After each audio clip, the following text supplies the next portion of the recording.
should be, again, building the foundation in this house, which is putting people in jail and on the street. And that's the goal of any law enforcement organization. People understand if they come to the sheriff's office and they can't get a document, immediately. They can't understand when you call them the law enforcement officer doesn't respond. That's unacceptable. And there's another part. Oh yeah, stats. The federal government remains in their jurisdiction. As much as you can to hold back the title.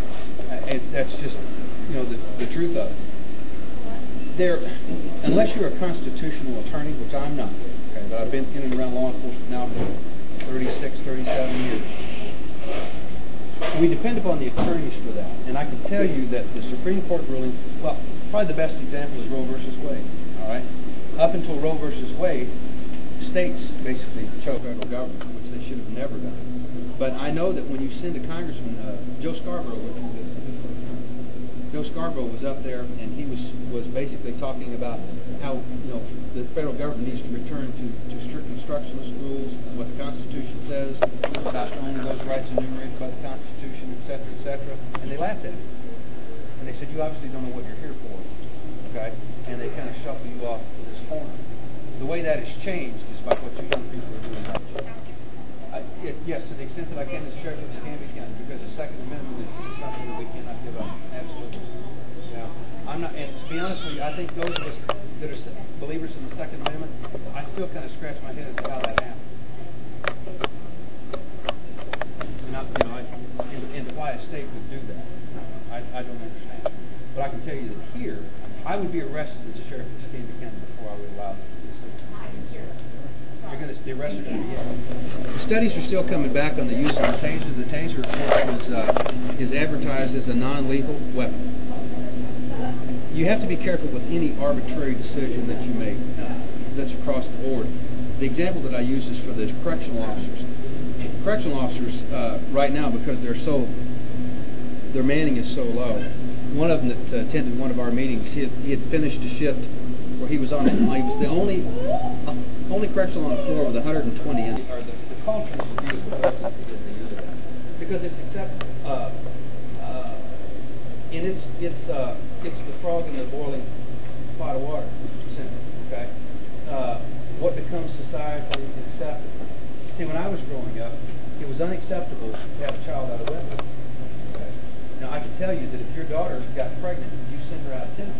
Okay. Families did that all the time, and they would come back and she had some illness, and the child was put up for adoption.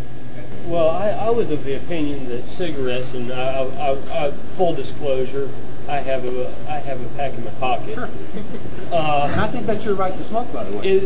It's not going to make me do anything that I regret in the morning. Right. If I don't get it, I'm not going to hold up a convenience store and blow away the clerk to get. Okay. Well, I don't know. I used to be a smoker. I was on the edge a couple of times. A lot of money. I'm under the impression that a lot of people are that the government doesn't necessarily have certain unharmful drugs like, say, marijuana. It's not necessarily illegal because it's bad. It might be illegal because it competes with their needs, pharmaceutical drugs, alcohol, and cigarettes. Not to mention, you get caught up in the judicial system.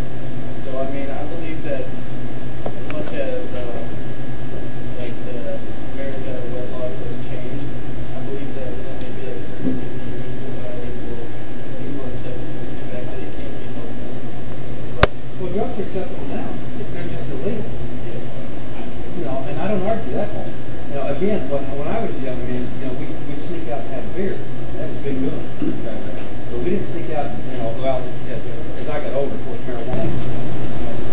But that doesn't make it right, Like Ron Paul said, like, if you want to do something within your homes, the Constitution says that as long as you don't harm anybody, you're okay.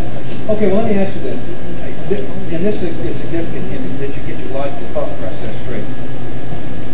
I can tell you that if I'm going under the knife of the physician, I want to have a reasonable degree of assurance that he's not a drug addict, she's not a drug addict. Or that he or she hasn't been on a bender the night before. Okay? On the causeways and the right-of-ways, they take their time.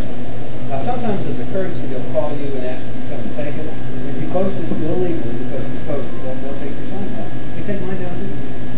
Yeah, that's something that she told me